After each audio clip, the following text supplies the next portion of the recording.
बड़ी खबर देते हैं। बाबा बागेश्वर के छत्तीसगढ़ दौरे पर सियासत हो रही है। बाबा बागेश्वर को कंधों पर बैठाकर वाले बयान पर सियासत अब तेज हो गई है। विजय शर्मा के बयान पर पीसीसी चीफ का भी बयान सामने आया है। गृह मंत्री को पहले कानून व्यवस्था बनाए रखनी चाहिए, ऐसा बयान दिया गया है।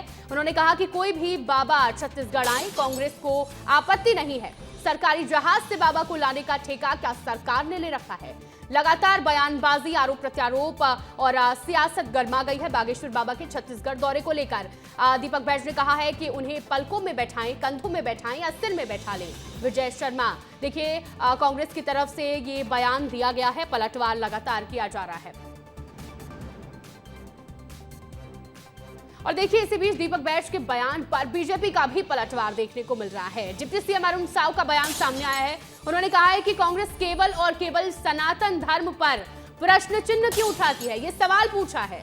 सनातन के खिलाफ कांग्रेस के मन में घृणा और नफरत है, अरुण साव ने ये कहा है। उन्होंने आगे कहा कि कांग्रेस के लोग जो कर रहे हैं इसी बात को दर्शाता है कि वो सनातन के खिलाफ हैं। ऐसा बयान अरुण साव द्वारा दिया गया है। देखिए लगातार बयानबाजी और वार पलटवार छत्तीसगढ़ में चल रहा है। बागेश्वर बाबा छत्तीसगढ़ दौरे पर हैं और उनके दौरे पर अब सियासत काफी ज्यादा तेज हो गई है। दीपक बैज ने बयान दिया, उसके बाद बीजेपी का पलटवार सामने आया। अब दोनों ने क्या कहा है आपको सुनाते हैं। गृह मंत्री का बयान है तो गृह मंत्री को सबसे पहले कानून व्यवस्था बनाए रखनी चाहिए। ठीक है, कोई बाबा छत्तीसगढ़ आए, हमें कोई आपत्ति नहीं है, लेकिन क्या सरकारी जहाज से जनता की गाड़ी कमाई का पैसा, सरकारी जहाज से बाबाओं को आने और ले जाने का ठेका इस सरकार ने दे रखा है क्या? हमें डोली में बिठा ले, पलकों में बिठा ले, या फिर सिर में बिठा ले, या फिर गृह मंत्री अपने घर में रख ले, हमें कोई आपत्ति नहीं। लेकिन छत्तीसगढ़ की फिजा को अशांत न करे, ये हमारी कांग्रेस की मांग है।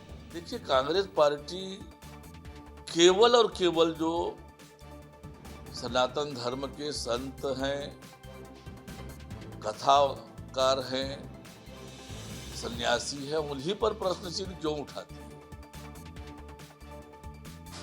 ये स्पष्ट करता है कि सनातन और सनातन के लिए काम करने वालों के प्रति कांग्रेस के मन में कितनी घृणा और नफरत है, ये बार बार साबित होता है। और अभी भी जो कांग्रेस के लोग कर रहे हैं वो इसी बात को दर्शाता है।